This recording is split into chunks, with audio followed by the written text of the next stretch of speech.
സച്ചിദാനന്ദരൂപായ വിശ്വോത്പത്യാദിഹേതവേ താപത്രയ വിനാശായ ശ്രീകൃഷ്ണായ വയം നുമാം. എല്ലാ സുഹൃത്തുക്കൾക്കും എൻ്റെ വിനീതമായ നമസ്കാരം. ശ്രീമദ് ഭാഗവതം ദശമസ്കന്ധഃ അഥ ഷട്ത്രിംശത്തമോധ്യായഃ. ഇന്ന് നമുക്ക് പഠിക്കേണ്ടത് കംസന്റെ കൊട്ടാരത്തിൽ നാരദ മഹർഷി എത്തുന്നു. നാരദ മഹർഷി കംസനോട് രാമകൃഷ്ണന്മാർ വസുദേവപുത്രരാണെന്ന് അറിയിക്കുന്നു. അപ്പോൾ കംസൻ അവരെ കൊല്ലുവാൻ വേണ്ടി കേശിയോട് ആജ്ഞാപിക്കുന്നു. പിന്നെ മുഷ്ടികൻ, ചാണൂരൻ തുടങ്ങിയ മല്ലന്മാരെയും ആനക്കാരനെയും വിളിച്ചു വരുത്തി കൃഷ്ണനെ കൊല്ലാനുള്ള പദ്ധതികൾ ആലോചിക്കുന്നു. കൃഷ്ണരാമന്മാരെ മധുരയിലേക്ക് കൊണ്ടുവന്ന് അവിടെ നടക്കുന്ന ധനുർ യാഗത്തിൽ പങ്കെടുപ്പിക്കണം എന്ന് പറഞ്ഞ് അക്രൂരനെ അവരെ കൊണ്ടുവരാൻ വേണ്ടി ചുമതലപ്പെടുത്തുകയും ചെയ്യുന്നു. ആ ഭാഗമാണ് നമുക്കിന്ന് ചർച്ച ചെയ്യേണ്ടത്. നമുക്ക് നോക്കാം. ഓം നമോ ഭഗവതേ വാസുദേവായ. ശ്ലോകം 21. പ്രതിയാദേതു ദേവർഷൗ കംസ ആഭാഷ്യ കേശിനം പ്രേഷയാമാസ ഹന്യേതാം ഭവതാ രാമകേശവോ. ഇപ്പോൾ കഴിഞ്ഞ ക്ലാസ്സിൽ തന്നെ നമ്മൾ പഠിച്ചു നാരദ മഹർഷി കംസന്റെ കൊട്ടാരത്തിലെത്തിയെന്ന്. അപ്പം അതിനെപ്പറ്റിയാണ് പറയുന്നത്. പ്രതിയാദേതു ദേവർഷോ. ദേവർഷോ എന്ന് വെച്ചാൽ നാരദ മഹർഷി. പ്രതിയാദേതു അവിടെ വന്ന് കംസനോട് രാമകൃഷ്ണന്മാർ വസുദേവപുത്രന്മാരാണെന്ന് അറിയിക്കുകയൊക്കെ ചെയ്തിട്ട് തിരിച്ചു പോയപ്പോൾ, അതാണ് പ്രതിയാദേതു, മടങ്ങിപ്പോയപ്പോൾ കംസഹ, കംസൻ കേശിനം, കേശിയെ, കേശി എന്ന അസുരനെ ആഭാഷ്യ വിളിച്ചിട്ട് സംബോധന ചെയ്തിട്ട്, എന്ന് വെച്ചാൽ കേശി ഇങ്ങ് വാ എന്ന് കേശിയോട് വിളിച്ചിട്ട് ഭവത നിന്നാൽ രാമ കേശവോ, രാമനും കൃഷ്ണനും ഹന്യതാം, ഹനിക്കപ്പെടണം എന്ന് പ്രേഷയാമാസ പറഞ്ഞ് അയച്ചു. എന്ന് പറഞ്ഞാൽ എന്താണ്? നീ രാമകൃഷ്ണന്മാരെ കൊല്ലണം എന്ന് കേശിയോട് വിളിച്ചു പറഞ്ഞു. പ്രതിയാദേതു ദേവർഷൗ കംസാഭാഷ്യ കേശിനം പ്രേക്ഷയാമാസ ഹന്യേതാം ഭവതാ രാമകേശവോ. ശ്ലോകം 22. തതോ മുഷ്ടിക ചാണൂരാം ശലതോശലകാദികാൻ അമാത്യാൻ ഹസ്തിവാംശ്ചൈവ സമാഹൂയാഹ ഭോജരാട്. തതോ എന്ന് പറഞ്ഞാൽ തതഹ, തതഹ അനന്തരം കേശിയെ പറഞ്ഞയച്ചിട്ട് അടുത്ത ആരെ വിളിച്ചു? മുഷ്ടിക ചാണൂര, ശല തോശലകൻ. മുഷ്ടികൻ മല്ലന്മാരാണ്. മുഷ്ടികൻ, ചാണൂരൻ, ശലൻ, തോശലകൻ, ആദയ മുതലായവരെ, ആദികാൻ മുതലായവരെ, അമാത്യൻ മന്ത്രിമാരെയും, ഹസ്തിവാഞ്ച ആനക്കാരനെയും, സമാഹൂയ അവരെയൊക്കെ വിളിച്ചു വരുത്തിയിട്ട് ഭോജരാട്, ഭോജരാജാവായ കംസൻ ആഹാ അവരോട് പറയുകയാണ്. തതോ മുഷ്ടിക ചാണൂര ശലതോശലകാദികാൻ അമാത്യാൻ ഹസ്തിവാംശ്ചൈവ സമാഹൂയാഹ ഭോജരാട്. സമാഹൂയ ആഹ എന്നാണ്.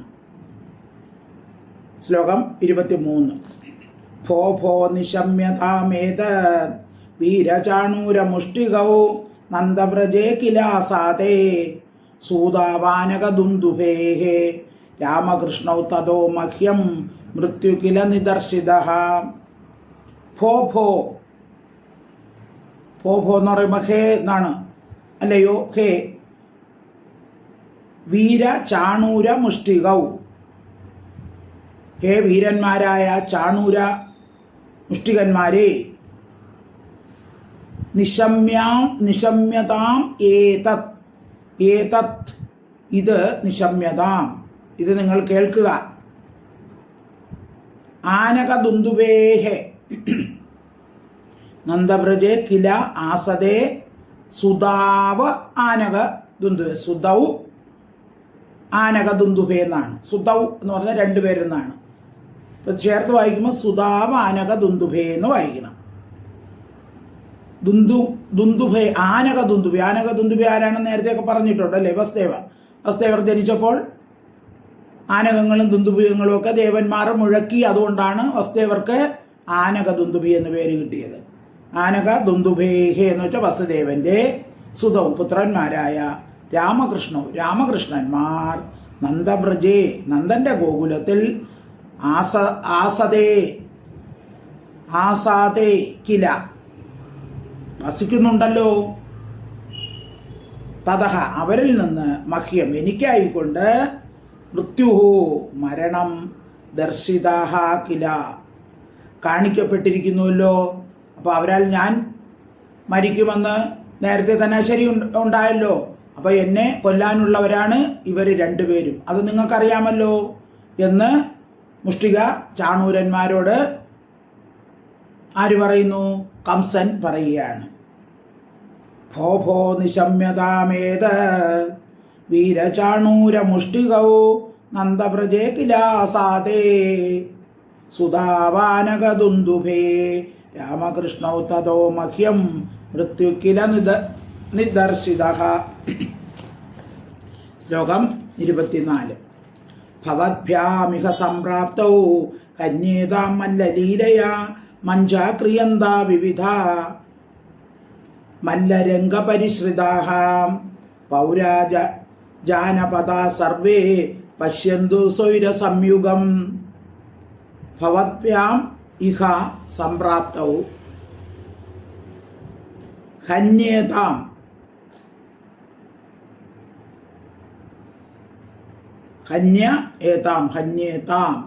ഹന്യേതാം മല്ലലീലയാ മഞ്ചാഹ ക്രിയന്ത വിവിധ മല്ലരംഗപരിശ്രിതാഃ.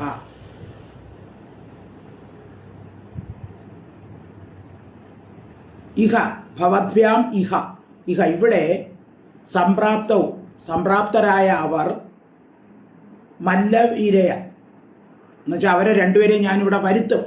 ആരെ? രാമകൃഷ്ണന്മാരെ ഞാനിവിടെ വരുത്തും, അവരിവിടെ വരും. അപ്പം നിങ്ങൾ എന്ത് ചെയ്യണം? അവർ വരുമ്പോൾ മല്ലലീല കൊണ്ട് മല്ലയുദ്ധം ചെയ്ത് ഭവദ്ഭ്യാം നിങ്ങളാൽ ഹനിക്കപ്പെടണം. അവർ കൊച്ചുകുട്ടികളാണല്ലോ. അപ്പോൾ മല്ലയുദ്ധം ചെയ്ത് നിങ്ങൾ അവരെ കൊല്ലണം. മല്ലരംഗ പരിശ്രിതാഹ മല്ലരംഗത്തിൻ്റെ 4 ഭാഗത്തെയും ആശ്രയിച്ച് നിൽക്കുന്ന മഞ്ചങ്ങൾ ബഹുവിധങ്ങളായിട്ട് ക്രിയന്ത ചെയ്യപ്പെടണം. പൗരന്മാരും ജനപദ നിവാസികളും സർവേ എല്ലാവരും സ്വൈരസംയുഗം സ്വേച്ഛായുദ്ധത്തെ പശ്യന്തു കാണട്ടെ. അപ്പോൾ അവരോട് നിങ്ങൾ മല്ല യുദ്ധം ചെയ്യുന്നത് എല്ലാവരും ഇവിടെ കാണട്ടെ. എല്ലാവരും മല്ലരംഗം കാണുമ്പോൾ താഴെയായിരിക്കും, മുകളിൽ മഞ്ചങ്ങളിലൊക്കെ എല്ലാവരും ഇരിക്കും. അപ്പോൾ അങ്ങനെ 4 ഭാഗത്തെ ആശ്രയിച്ച് നിൽക്കുന്ന മഞ്ചങ്ങൾ ബഹുവിധങ്ങളായിട്ട് ക്രിയന്ത ചെയ്യപ്പെടണം. അപ്പോൾ നിങ്ങൾ മല്ലയുദ്ധം ചെയ്യുമ്പോൾ മറ്റുള്ള ആളുകൾക്ക് അത് കണ്ട് രസിക്കാനുള്ള അവസരം ഞാൻ ഒരുക്കും. അപ്പോൾ ഇതും ഒരു ലീലയാണെന്ന് എല്ലാവരും വിചാരിക്കണം. ഭഗവാന്റെ ഒരു ലീല തന്നെയാണ്.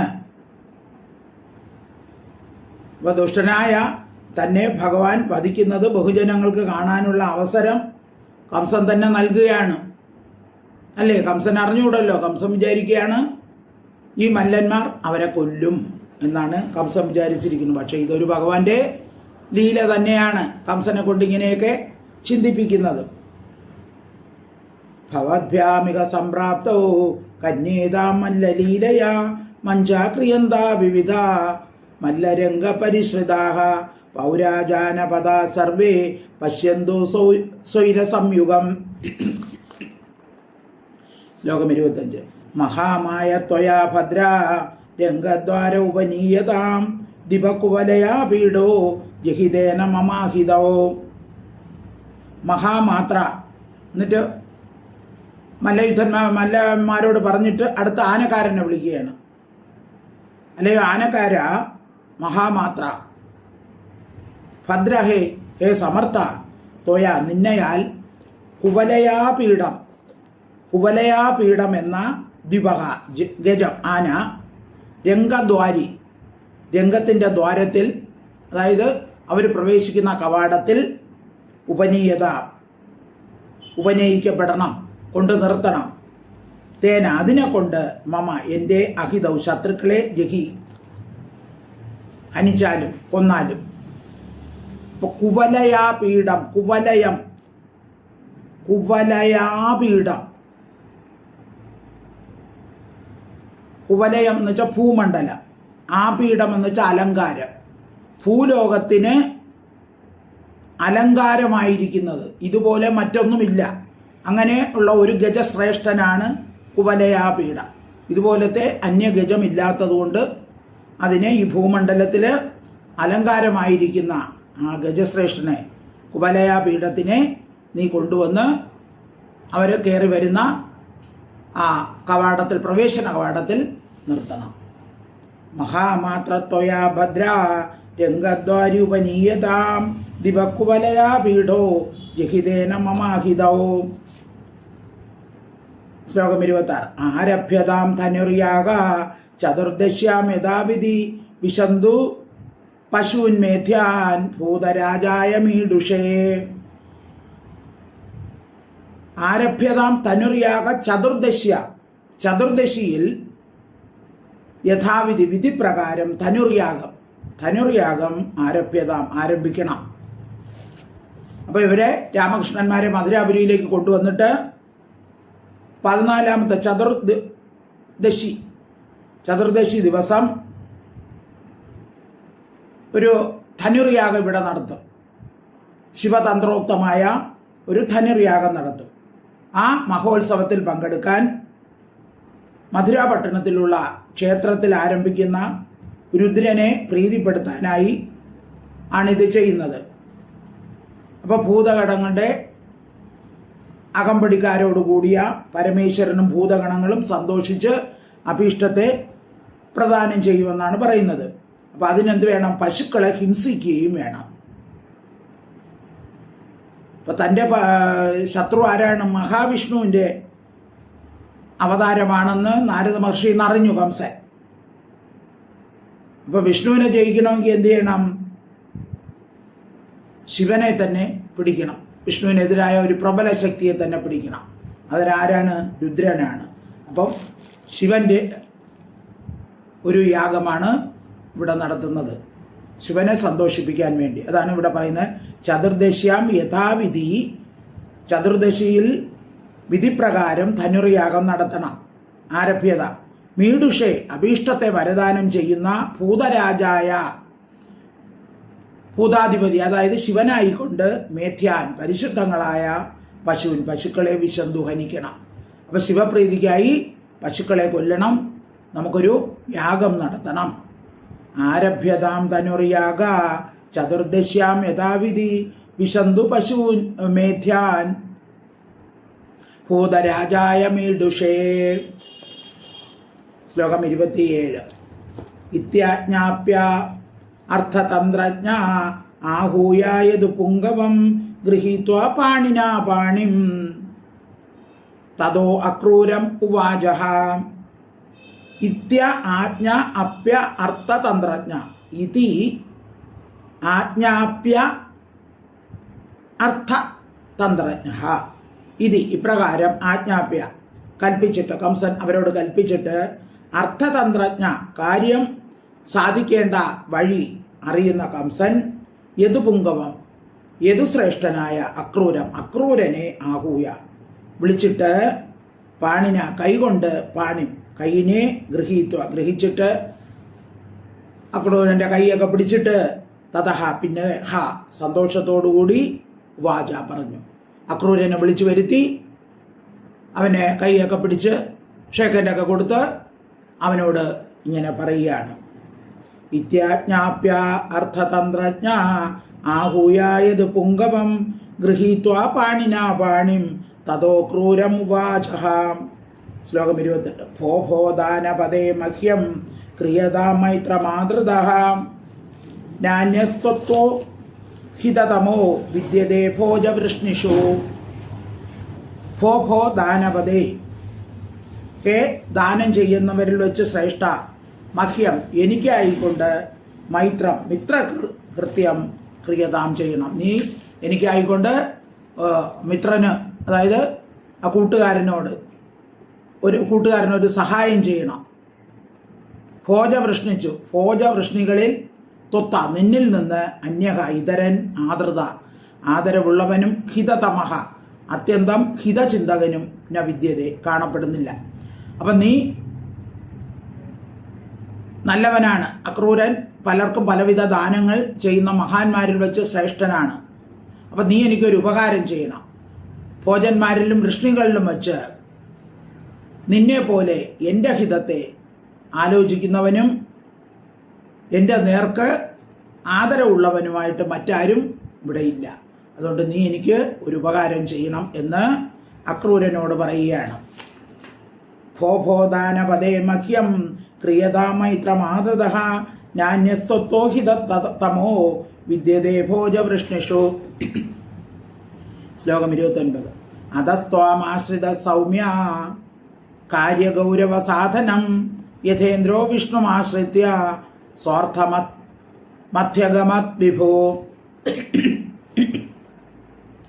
സ്വാർത്ഥം അത്യഗമത് വിഭോ.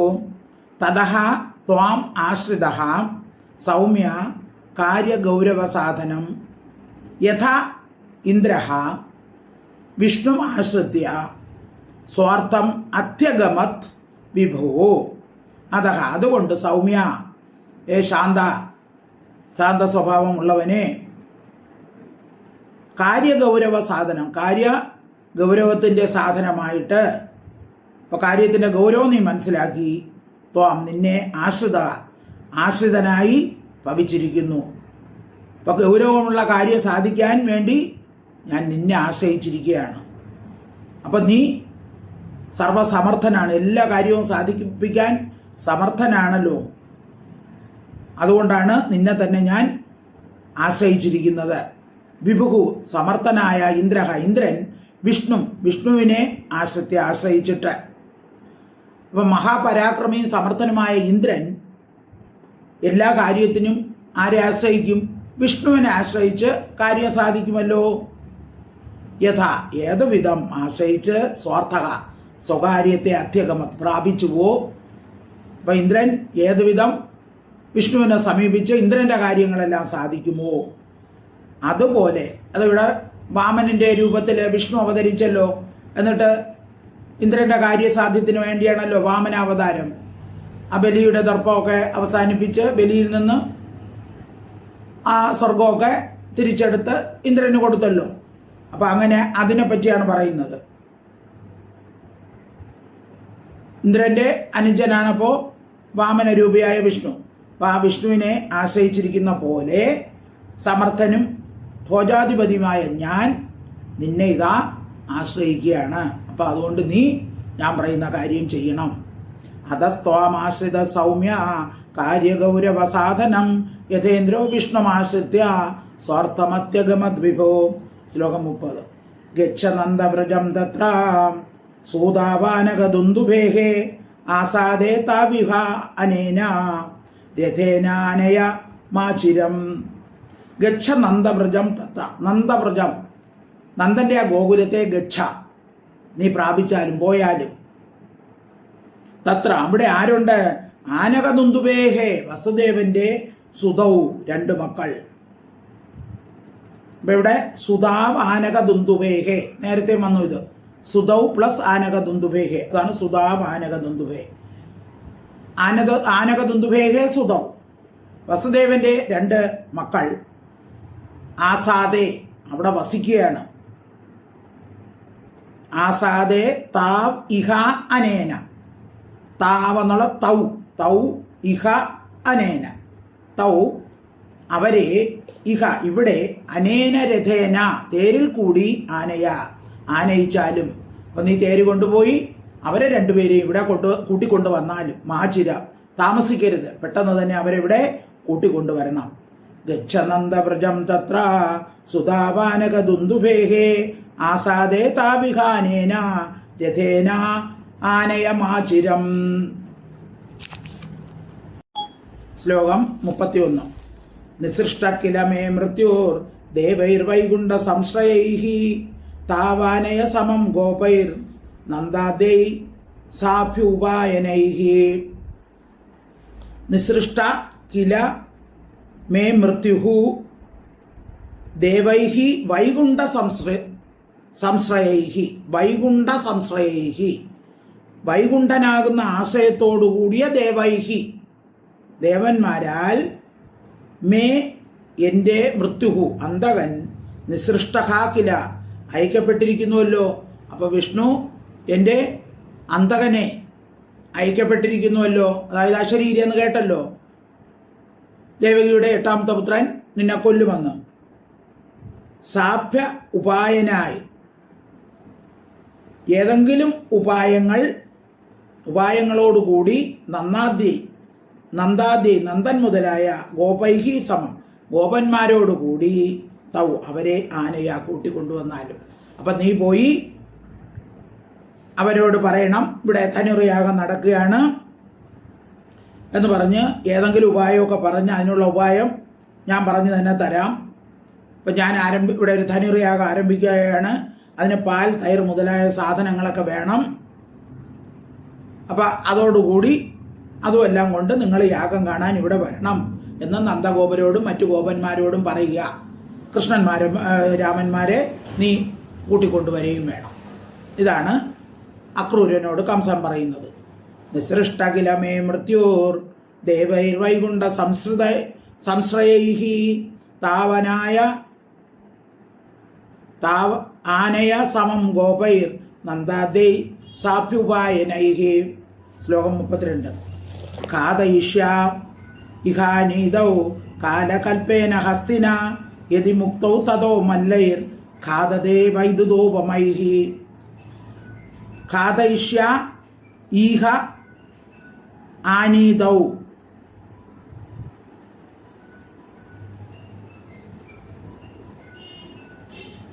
ഇഹ ഇവിടത്തിൽ ആനീതൗ ആനയിക്കപ്പെട്ടവരെ, അതായത് അവരെ നീ എങ്ങനെയെങ്കിലും കൊണ്ടുവന്നാൽ മതി. ഇവിടെ കൂട്ടിക്കൊണ്ടുവരുന്ന അവരെ ഇവിടെ എന്തു ചെയ്യും? കാലകൽപ്പേന മൃത്യുതുല്യനായിരിക്കുന്ന ഹസ്തിന ആനയാൽ കാതയിഷ്യെ കൊല്ലും. നിന്റെ ജോലി ഇവിടെ കൂട്ടിക്കൊണ്ടുവരികയുള്ളൂ. അപ്പം ഞങ്ങളിവിടെ ബാക്കി ചെയ്തോളാം. കുവലയാപീഠത്തെ കൊണ്ട് അവനെ കൊന്നുകൊള്ളാം. തതഹ അതിൽ നിന്ന് മുക്തൗയതി, അതിൽ നിന്ന് അവൻ മോചിക്കപ്പെടുകയാണെങ്കിൽ, അതായത് അതിന് കുവലയാപീഠത്ത് ഇതിനെ കൊല്ലാൻ സാധിച്ചില്ലെങ്കിൽ വൈദ്യുതോപമായി ഇടുത്തി ആയിരിക്കുന്ന മല്ലൈഹി മല്ലന്മാരെ കൊണ്ട് ഖാദയിഷ്യെ ഞാൻ കൊല്ലിക്കാം. നേരത്തെ ചാണൂര മുഷ്ടികന്മാരോട് പറഞ്ഞല്ലോ. അപ്പോൾ നീ അവരെ ഇനി വിളിച്ചോട്ട് വന്നാൽ മതി. ഒന്നി കുവലയാപീഠത്തിനെ കൊണ്ട് കൊല്ലിക്കാം, ഇനി ആനയുടെ കൈ കൊണ്ട് അവൻ ചത്തില്ലെങ്കിൽ എന്തു ചെയ്യാം? ആ മല്ലന്മാരെ കൊണ്ട് ഞാൻ കൊല്ലിച്ചോളാം. ഖാദയിഷ്യ ഇഹാനീതൗ കാലകൽപ്പേന ഹസ്തിന യതി മുക്തൗ തതോ മല്ലൈർ ഖാദായ വൈദ്യുതോപമൈഃ. ശ്ലോകം 33. തയോർനിഹതയോ സ്തപ്താൻ വസുദേവ പുരോഗമാൻ തദ്ബന്ധൂൻ നിഹനിഷ്യാമി വൃഷ്ണിഭോജ ദശാർഹകാൻ. തയോഹോ അവർ രണ്ടുപേർ, നിഹതയോഹോ ഹനിക്കപ്പെട്ടിരിക്കും വിഷയത്തിൽ. അപ്പോൾ അവരെ ഇവിടെ കൊണ്ടുവന്ന് അവരെ കൊല്ലുവാൻ സഹായിച്ചാൽ, നിഹതയോഹോ അവർ കൊല്ലപ്പെടുമ്പോൾ തപ്താൻ ദുഃഖിതന്മാരായും വസുദേവ പുരോഗമാൻ വസുദേവൻ മുതലായവർ വൃഷ്ണിഭോജ ദശാർഹകാൻ വൃഷ്ണികൾ ഭോജന്മാർ ദശാർഹന്മാർ മുതലായവ തദ്ബന്ധൂൻ അവരുടെ ബന്ധുക്കളെ നിഹനിഷ്യാമി കൊല്ലാം. ഇവരെ കൊന്നു കഴിഞ്ഞിട്ട് പിന്നെ ആരെയും കൊല്ലാം? ആ ബന്ധുക്കളെ, വസുദേവനും അവരുടെ ബന്ധുക്കളെ എല്ലാവരെയും കൊല്ലാം. അതാണ് എൻ്റെ പ്ലാൻ. തയോർ നിഹതയോ തപ്താൻ വസുദേവ പുരോഗമാൻ തദ്ബന്ധൂൻ നിഹനിഷ്യാമി വൃഷ്ണിഭോജ ദശാർഹകാൻ. ശ്ലോകം 34. ഉഗ്രസേനം ച പിതരം സ്ഥവിരം രാജ്യകാമുകം തത്ഭ്രാതരം ദേവകം ച യേ ചാന്യേ വിദ്വിഷോ മമാം. ഉഗ്രസേനം ച പിതരം സ്ഥവിരം രാജ്യകാമുകം. സ്ഥവിര വൃദ്ധനായിരിക്കുന്നവനും രാജ്യകാമുകം രാജ്യത്തെ ആഗ്രഹിക്കുന്നവനും ആയിരിക്കുന്ന പിതരം പിതാവായ ഉഗ്രസേനം ച ഉഗ്രസേനനെയും, കംസന്റെ അച്ഛനാണ് ഉഗ്രസേനൻ. വൃദ്ധനായല്ലോ, രാജ്യം ഭരിക്കണമെന്നൊക്കെ ആഗ്രഹമുണ്ട്. അവനെയും തത്പ്രാതരം അവൻ്റെ സഹോദരനായ ദേവകംസ ദേവകനെയും, അതായത് ദേവകിയുടെ അച്ഛനെയും, അന്യന്മാരായ മമ വിദ്വിഷ എൻ്റെ ശത്രുക്കൾ ഏച്ച ആരെല്ലാം ഉണ്ടോ അവരെയും നിഹനിഷ്യെ എല്ലാവരെയും ഞാൻ കൊല്ലും. അതേവരെ കൊല്ലും, പിന്നെ വസുദേവരെ, പിന്നെ എൻ്റെ അച്ഛനായ ഉഗ്രസേന അനിയന്മാരെ എല്ലാവരെയും ഞാൻ കൊല്ലും. ഉഗ്രസേനം ച പിതരം സ്ഥവിരം രാജ്യകാമുകം തത്പ്രാതരം ദേവകം ച ഏചാന്യേ വിദ്വിഷോ മമ. ശ്ലോകം 35. തതശ്ചൈഷാ മഹീമിത്ര പവിത്രീ നഷ്ടകണ്ഠക ജരാസന്ധോ മമ ഗുരുർ ദിവിദോ ദൈത സഹ. തതഃ ച ഏഷ തതഃ പിന്നെ ച ഏഷ മഹി ഈ ഭൂമി നഷ്ടകണ്ഠക നശിച്ചിരിക്കുന്ന ശത്രുക്കളോട് കൂടിയതായിട്ട്. അപ്പോൾ എൻ്റെ ശത്രുക്കളെല്ലാം നശിക്കും. ഭവിത്രി ഭവിക്കും. ജരാസന്ധ ജരാസന്ധൻ ആരാണ്? കംസന്റെ അമ്മാവനാണ്, ഭാര്യമാരുടെ അച്ഛനാണ്.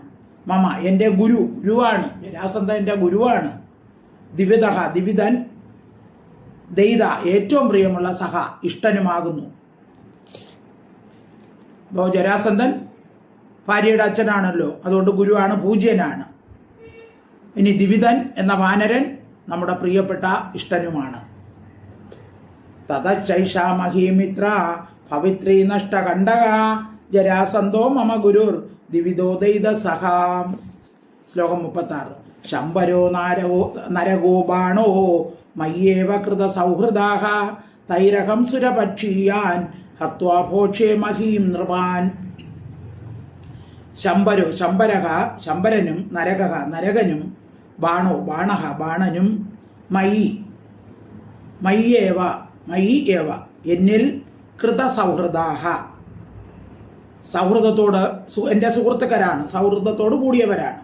അഹം ഞാൻ തൈഹി അവരോടുകൂടി സുരപക്ഷീയാൻ ദേവപക്ഷത്തിൽ ചേർന്നിരിക്കുന്ന നൃപാൻ രാജാക്കന്മാരെ ഹത്വാ ഹനിച്ചിട്ട് മഹീം ഭൂമിയെ ഭോക്ഷ്യേ ഭൂമിയെ ഭരിക്കും. ഇപ്പം ശംബരൻ, നരകാസുരൻ, ബാണൻ ഇവരെല്ലാം എൻ്റെ സ്നേഹിതന്മാരാണ്. അവരോട് ചേർന്ന് ദേവപ്രീതികരമായ യാഗങ്ങൾ നടത്തുന്ന കൗരവാദി രാജാക്കന്മാരെ എല്ലാം നശിപ്പിച്ചിട്ട് ഈ ഭൂമിക്ക് മുഴുവൻ രാജാവായി ഞാൻ ഭവിക്കും. ഇത് ഭൂമിയെ ഞാൻ അനുഭവിക്കും. ശംബരോ നരകോ ബാണോ മയ്യേവ കൃത സൗഹൃദാഹ തൈരഹം സുരപക്ഷീയാൻ ഹത്വാ ഭോക്ഷേ മഹീൻ നൃപാൻ. ശ്ലോകം 37. ഏതത് ജ്ഞാത്വാനയാ ക്ഷിപ്രം രാമകൃഷ്ണ വിവാർഭഗൗ ധനുർമഹ നിരീക്ഷാർത്ഥം ദ്രഷ്ടും യദു പുരശ്രിയം. ഏതത് ജ്ഞാത്വാ ആനയ ഇതിനെ ജ്ഞാത്വാ അറിഞ്ഞിട്ട് ധനുർമഹ നിരീക്ഷാർത്ഥം ധനുർയാഗത്തെ കാണാനായിക്കൊണ്ടും യദുപുരശ്രിയം യദുപുരത്തിൻ്റെ ശോഭയെ ദ്രഷ്ടും കാണാനായിക്കൊണ്ടും രാമകൃഷ്ണന്മാരായ അർഭകവും കുട്ടികളെ ഇവിടെ ക്ഷിപ്രം വേഗത്തിൽ ആനയിച്ചാലും. അപ്പം അതുകൊണ്ട് ധനുർയാഗം കാണാൻ എന്നുള്ള വ്യാജേന നീ എന്ത് ചെയ്യണം? ഈ രാമകൃഷ്ണന്മാരെ ഇവിടെ പെട്ടെന്ന് തന്നെ കൂട്ടിക്കൊണ്ടുവരണം. ഏതജ്ഞാത്വാനയ ക്ഷിപ്രം രാമകൃഷ്ണ ഇഹാർഭകൗ ധനുർമഹ നിരീക്ഷാർത്ഥം ദ്രഷ്ടും യദുപുരശ്രിയം. ശ്ലോകം 38. അപ്പോൾ അക്രൂരൻ പറയാണ്, അക്രൂരവാച രാജന്മനീഷിതം സമ്യക് തവ സ്വാപദ്യമാർജനം സിദ്ധ്യസിദ്ധോ സമം കുര്യാത് ദൈവം ഹി ഫലഭാവനം. രാജൻ അല്ലയോ രാജാവേ, തവ അങ്ങയുടെ മനീഷിതം വിചാരം സ്വാപദ്യമാർജനം തൻ്റെ ദോഷത്തെ നിവാരണം ചെയ്യണമെന്നാകുന്നു.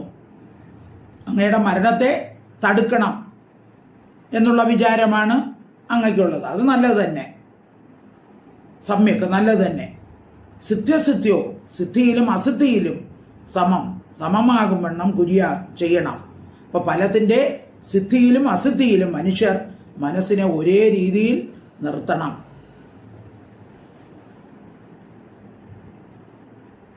ഹി എന്തുകൊണ്ടെന്നാൽ ഫലഭാവനം ഫലത്തെ ഭവിക്കുന്നത് ദൈവമാകുന്നു. അപ്പോൾ ഫലം തരുന്നത് ഈശ്വരനാണ്. ഇപ്പം നല്ലതായാലും ചീത്തയായാലും ഫലം തരുന്നത് ഈശ്വരൻ തന്നെയാണ്. അപ്പം അക്രൂരൻ കൃഷ്ണരാമന്മാരുടെ പക്ഷത്താണെങ്കിലും പക്ഷേ കംസന്റെ പ്രജയാണല്ലോ. അപ്പം കംസൻ പറയുന്നത് കേൾക്കാതെ തരമില്ല. കംസനെ എതിർത്താലോ അക്രൂരനെ കൊന്നുകളയും. അതുകൊണ്ട് അക്രൂരന് ചായ്വ് കൃഷ്ണരാമന്മാരോടാണെങ്കിലും പറയുകയാണ്, അപ്പോൾ ദൈവം വിചാരിക്കും പോലെ ഫലം കിട്ടുകയുള്ളൂ. അങ്ങയുടെ ആഗ്രഹമെല്ലാം നല്ലത് തന്നെയാണ്. അക്രൂര ഉവാച രാജന്മനീഷിതം സമ്യക് തവ സ്വാപദ്യമാർജനം സിദ്ധ്യസിദ്ധ്യോ സമം കുര്യാത് ദൈവം ഹി ഫലഭാവനം. ശ്ലോകം 39. മനോരഥാൻ കരോത്യുച്ചൈർ ജനോ ദൈവ ഹതാനപി യുജ്യതേ ഹർഷശോകാഭ്യാം തഥാഭ്യാജ്ഞാം കരോമി തേ. മനോരഥാൻ കരോതി ഉച്ചൈഹി ജനം ദൈവഹതാൻ അപ്പി ദൈവഹതാൻ ദൈവത്താൽ ഹനിക്കപ്പെട്ടിരിക്കുന്ന മനോരഥാൻ ആഗ്രഹങ്ങളെ, അതായത് ജനങ്ങൾക്ക് ഉണ്ടാകുന്ന ആഗ്രഹങ്ങൾ പ്രാരബ്ധാധീനമായ ലാഭാലാഭങ്ങളെ അനുഭവിക്കാൻ ഉപകരിക്കുന്ന ആഗ്രഹങ്ങൾ ജനങ്ങൾക്ക് ഉണ്ടാവുകയും അതനുസരിച്ച് ഓരോന്ന് പ്രവർത്തിക്കുകയും ചെയ്യും മനുഷ്യർ. അപ്പോൾ അക്രൂരൻ ഒരു ലോകതത്വം പറയുകയാണ്. അപ്പോൾ ജനങ്ങൾക്ക് നല്ല കാര്യങ്ങൾ നല്ല ആഗ്രഹങ്ങളൊക്കെ ഉണ്ട്, അത് സാധിക്കാൻ വേണ്ടി അവർ പല ഉപായങ്ങളും ചെയ്യും. ഹർഷശോകാഭ്യാം സന്തോഷത്തോടും ദുഃഖത്തോടും യുജ്യതേ യോജിക്കുന്നു. അപ്പോൾ അവിടെ സന്തോഷവും ഉണ്ടാവാം ദുഃഖവും ഉണ്ടാകാം. ഒരു കാര്യം ചെയ്യുമ്പോൾ നമുക്ക് നല്ലതിന് ചെയ്യുന്നു എന്ന് വിചാരിച്ചാലും ചിലപ്പോൾ നല്ലതായിരിക്കും വരുന്നത്, ചിലപ്പോൾ ദുഃഖമായിരിക്കും വരുന്നത്. തഥാപി എങ്കിലും അങ്ങയുടെ ആജ്ഞ കൽപ്പതേ കരോമി. അപ്പോൾ അങ്ങ് കൽപ്പിച്ച അങ്ങയുടെ കൽപ്പനയെ ഞാൻ അനുസരിക്കാം. അപ്പോൾ ഇതിൻ്റെ പരിണിത ഫലം എന്താണെന്ന് അറിയാൻ സാധിക്കുകയില്ല. അപ്പോൾ അക്രൂരൻ അറിയാം കംസൻ ദുഷ്ടനാണ്. കൃഷ്ണനെ കൂട്ടിക്കൊണ്ടുവന്നാൽ കംസൻ വിചാരിക്കുന്ന ഫലം കിട്ടുകയില്ല എന്ന് അക്രൂരന് നന്നായിട്ടറിയാം. അപ്പം പിന്നെ താൻ കൂട്ടിക്കൊണ്ടുവന്നിട്ടാണ് ഈ ദോഷമുണ്ടായെന്ന് പിന്നെ അങ്ങ് ചിന്തിക്കരുത്. അപ്പം ആളുകൾ ലോകത്തിൽ ഓരോന്ന് വിചാരിക്കും, പക്ഷേ നമ്മുടെ ആഗ്രഹം അനുസരിച്ച് നടക്കണമെന്നില്ല. ചിലപ്പോൾ സന്തോഷം കിട്ടും, ചിലപ്പം ദുഃഖം കിട്ടും. അപ്പോൾ അങ്ങയുടെ കൽപ്പന എന്തായാലും ഞാൻ നടത്തിത്തരാം. അപ്പം ഇതിൻ്റെ ഭാവി ഫലത്തെക്കുറിച്ച് എന്തെങ്കിലും ഉണ്ടായാൽ പിന്നെ എന്നെ കുറ്റം പറയരുതേ എന്ന് പറയുകയാണ്. മനോരഥാൻ കരോത്യുച്ചൈ ജനോ ദൈവ ഹതാനപി ഉജ്യതേ ഹർഷശോകാഭ്യാം തഥാപ്യാജ്ഞാം കരോമി തേ. ശ്ലോകം 40. ശ്രീശുവാച ഏവമാദിശ്യ ചാക്രൂരം മന്ത്രിണശ്ച വിസൃജ്യ സ പ്രവിവേശ ഗൃഹം കംസ തഥാ ക്രൂര സ്വമാലയം. ഏവം ആദിശ്യ ച അക്രൂരം മന്ത്രിണഃ ച വിസൃജ്യ സഹ പ്രവിവേശ ഗൃഹം കംസഃ തഥാ അക്രൂരഃ സ്വം ആലയം. ഏവം ആദിശ്യ ച അക്രൂരം ഏവം ആദിശ്യ. അക്രൂരനോട് ഏവം ഇപ്രകാരം ആദിശ്യ പറഞ്ഞിട്ട് അല്ലെങ്കിൽ ആജ്ഞാപിച്ചിട്ട് മന്ത്രിണഃ ച മന്ത്രികളെയും വിസൃജ്യ വിട്ടയച്ചിട്ട്, മന്ത്രികളെയൊക്കെ നേരത്തെ വിളിച്ചു വരുത്തിയിരുന്നല്ലോ, അവരെയൊക്കെ വിട്ടയച്ചിട്ട് സഹ കംസഃ ആ കംസൻ ഗൃഹത്തെ പ്രവേശിച്ചു. അപ്പോൾ എല്ലാവരോടും കാര്യങ്ങളൊക്കെ പറഞ്ഞ് എല്ലാം ഒക്കെ ഒപ്പിച്ച് വച്ചിട്ട് കംസൻ തിരിച്ചു വീട്ടിൽ പ്രവേശിച്ചു. തഥാ അപ്രകാരം അക്രൂരൻ സ്വമാലയം തൻ്റെ ഭവനത്തെ പ്രവേശ. അക്രൂരനും അവിടെ നിന്ന് പോയി. അപ്പോൾ അക്രൂരന് ഒരു ജോലി കൊടുത്തിരിക്കുകയാണ്, കൃഷ്ണരാമന്മാരെ ധനുർയാഗത്തിൽ പങ്കെടുക്കാൻ മധുരയിലേക്ക് കൂട്ടിക്കൊണ്ടുവരണം. അപ്പോൾ അക്രൂരൻ അത് സമ്മതിച്ചു. പിന്നെ കൊണ്ടുവന്നാൽ ഇവിടെ നല്ലത് നടക്കില്ല എന്ന് അക്രൂരൻ അറിയാം. അപ്പോൾ ആ കാര്യങ്ങളെല്ലാം പറഞ്ഞു കൊടുത്തു. എന്നിട്ട് ഇനി അടുത്ത ഫലം എന്തായാലും എന്നെ കുറ്റപ്പെടുത്തരുത് എന്നും അക്രൂരൻ പറയുന്നു. ശ്ലോകം 40. ശ്രീശുഗോവാച ഏവമാദിശ്യ ചാക്രൂരം മന്ത്രിണശ്ച വിസൃജ്യ സാ പ്രവിവേശ ഗൃഹം കംസ തഥാ ക്രൂരസ്വമാലയം. ഇത് ശ്രീമദ് ഭാഗവതേ മഹാപുരാണേ ദശമസ്കന്ധേ അക്രൂര സംപ്രേക്ഷണം നാമ ഷട്ത്രിംശോധ്യായക സമ്പൂർണം. സർവത്ര ഗോവിന്ദ നാമ സങ്കീർത്തനം. ഗോവിന്ദ ഹരി ഗോവിന്ദ. ഹരി ഓം തത്സത്. ഹരി ഓം തത്സത്. ഹരി ഓം തത്സത്.